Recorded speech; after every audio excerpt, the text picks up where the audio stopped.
ఆదనమల్ల అవును, మండగిరి గ్రామ పంచాయతీనా? మండగిరి గ్రామ పంచాయతీ. మండగిరి గ్రామ పంచాయతీలో ఉన్నటువంటి విలువైన భూములు మీరు చూస్తూ ఉన్నారు.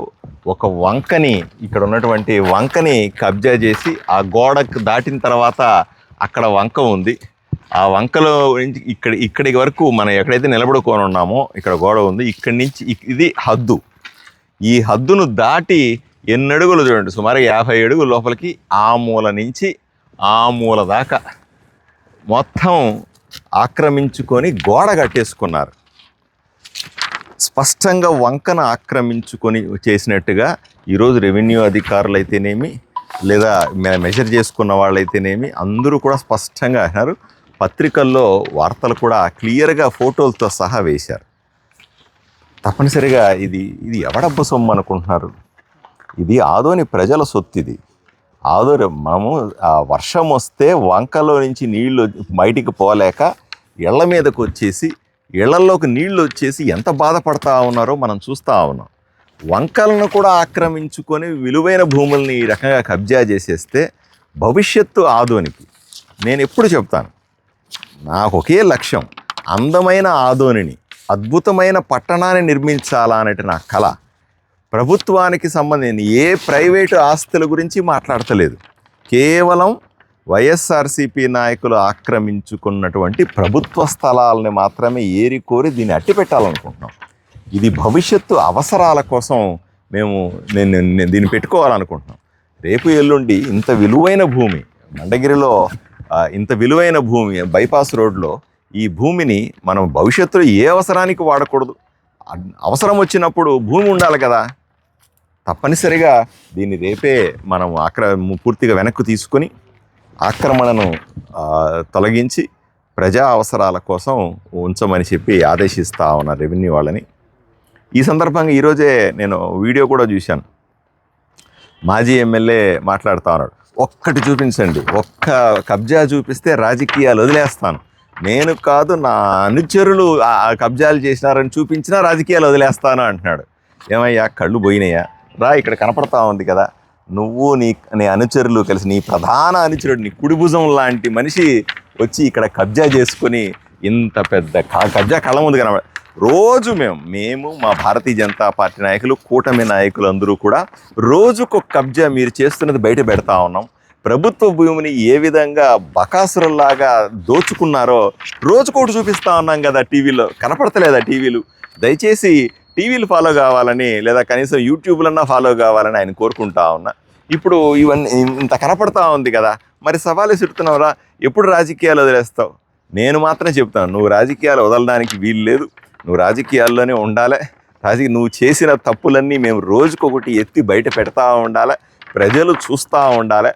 ఏ విధంగా అయితే ప్రజల్ని హింసించినావో, ఏ విధంగా అయితే ప్రభుత్వ స్థలాలు దోచుకున్నావో అవన్నీ కూడా నువ్వు రాజకీయాల్లో ఉండంగానే నీ కళ్ళ ముందే అన్నీ తీసి ఆదోనిలో భద్రంగా కంచెలేసి పెట్టి భవిష్యత్తు కోసం నిర్మించి ఆదోని బ్రహ్మాండంగా చేస్తాను. ఇవన్నీ కూడా నీ కళ్ళతోనే నువ్వు చూడాలి. నువ్వు వెంటనే రాజకీయాల నుంచి బయటికి పోవాలని కూడా నేను అనుకోవట్లేదు. నువ్వు నీ అనుచరులు చేస్తున్న దుర్మార్గాలను ఒక్కొక్కటి బయట పెడతా ఉంటే ఓర్చుకోలేక నువ్వు ఎలా ఇబ్బంది పడుతున్నావో నాకు అర్థమవుతా ఉంది. దయచేసి కొంచెం మనశ్శాంతిగా ఉండి, చేసిన తప్పులకి కృష్ణారామ అనుకుని ఇంట్లో కూర్చొని నువ్వు కొంచెం దేవుడిని ప్రార్థిస్తూ మనశ్శాంతి పొందాలని, నువ్వు ఆయురారోగ్యాలతో హాయిగా ఉండాలని మనస్ఫూర్తిగా కోరుకుంటున్నాను. ఖాళీగా ఉన్నావు కదా, ఇప్పుడు కబ్జాలు ఏమి లేవు కదా, పెళ్ళింట్లో మనవాళ్ళు మనవరాళ్ళు ఉంటారు, ఆడుకోవచ్చు కదా, హాయిగా ఆడుకో, కాసేపు ధ్యానం చెయ్యి, మంచి ఆహారం తీసుకో, ఆరోగ్యాన్ని కాపాడుకో. ఇవన్నీ చేసి నువ్వు ఆయురారోగ్యాలతో ఉండు. మిగతా ఊరిని బాగు చేయడం, నువ్వు చేసిన కబ్జాలు, నీ అనుచరులు చేసిన కబ్జాలన్నీ ఇడిపించి ఊరిని బాగు చేయడానికి మేమంతా ఉన్నాం కదా కూటమి నాయకులు. నువ్వెందుకు బాధపడతావు? నువ్వు హాయిగా ఉండాల్సిందిగా ఆయనకు సలహా ఇస్తా ఉన్నా. అప్పటి అధికారులు అప్పుడు ఏమైందో ఏమిటో నాకు తెలియదు. నేను వచ్చిన తర్వాత ఒకటొకటి ఏరుతా ఉన్నాను. ఈ సందర్భంగా నేను ప్రజలకు కూడా స్పష్టంగా చెప్తా ఉన్నాను. నేను ఒక్కడనే ఏరుకుంటా పోతే, నేను ఏరుతుంటే రోజుకొకటి మాత్రం కనబడతా ఉన్నాయి. ప్రజలందరూ కలిసి నాతో వస్తే, మీ ఇంటి పక్కన, మీ ఇంటి వెనకాల, మీ వీధి చివరిలో, మీ కాలనీల్లో మీది ఎక్కడెక్కడైతే మీకు తెలుసో ఈ కబ్జాలన్నీ ఎక్కడెక్కడైతే భూ కబ్జాలు చేసుకున్నాడో ఈ భూబుకాసురుడు, ఈ వైఎస్ఆర్సీపీ నాయకులు ఎక్కడైతే కబ్జాలు చేసుకున్నారో, ప్రభుత్వ భూమిని దోచుకున్నారో పట్టాల పేరు మీద, ఇది పెద్ద మోసం. ఇది పట్టాలని ఎవ్వడూ కూడా మనము కమర్షియల్గా వాడడానికి లేదు, పట్టాలని ఎవడికి అమ్మడానికి లేదు, ఎవ్వడూ కూడా పట్టాని కొనడానికి లేదు. ఇది కేవలం అనుభవం కోసం మాత్రమే ఇచ్చింది. ఎక్కడెక్కడ ఉన్నాయో ప్రజలు మాకు తెలియజేయండి, మేము కాపాడుతాం వాటిలన్నిటినీ కూడా. పట్టా భూమి అంటే, అసైన్డ్ భూమి అంటే అది ప్రభుత్వ భూమి. అది ఎవరికన్నా ఇస్తే వాళ్ళు అనుభవించడానికి ఉపయోగపడుతుంది తప్ప వాళ్ళు అమ్ముకోవడానికి కాదు, దాన్ని రియల్ ఎస్టేట్లు చేయడానికి కాదు, చేతులు మారడానికి కాదు, రిజిస్ట్రేషన్లు జరగడానికే వీల్లేదు. పట్టా పొలం ఎప్పటికీ రిజిస్ట్రేషన్ కాదు. పట్టా పొలాన్ని ఎవడు కొనలేడు, అమ్మలేడు. ఈ విషయాన్ని ప్రజలందరూ కూడా గుర్తు తీసుకొని మీ దగ్గర జరుగుతున్నటువంటి అక్రమాలన్నింటినీ కూడా, మీ ఇంటి దగ్గర ఉన్నటువంటి వైఎస్ఆర్సీపీ నాయకులు చేసినటువంటి కబ్జాలన్నింటినీ మాకు తెలియజేయాల్సిందిగా కోరుతా ఉన్నాం. మీకు అన్నిటి ఎవరెవరైతే ఎక్కడెక్కడైతే కబ్జాలు చేసుకుని వాటన్నింటినీ ఇడిపించే బాధ్యత మేము తీసుకుంటాం. అలాగే ఊరు అభివృద్ధి చెందుతుంది, ప్రజలకు ధైర్యం వస్తుంది, ప్రజలకు నమ్మకం వస్తుంది. ఇవన్నీ జరగాల్సిందే. 3 ఎకరాల 30 సెంట్లు అని మనము రికార్డులు చెప్తా ఉన్నాయి, పత్రికల్లో కూడా వచ్చింది.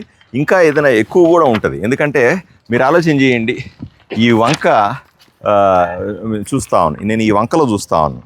ఇప్పుడు ఇక్కడ ఒక 100 అడుగుల వంక ఉందనుకోండి, 100 అడుగుల వంక ఇక్కడ ఉంది, బాగానే ఉంది. ముందు కూడా 100 అడుగుల వంక ఉండాలి కదా. మీకు అక్కడ బిల్డింగ్ కనపడతా ఉంది, చూసారా? ఆ బిల్డింగ్ వంకలో ఉన్నట్టు కనిపించట్లేదా మీకు? మీరు ఇట్లే ఈ వంక ఇక్కడే ఆగిపోదు కదా, కిందకి వెళ్తుంది కదా. కిందకి వెళ్తే అక్కడైతే 5 అడుగులు మాత్రమే ఉంది వంక, మిగతా అంతా ఏమైంది?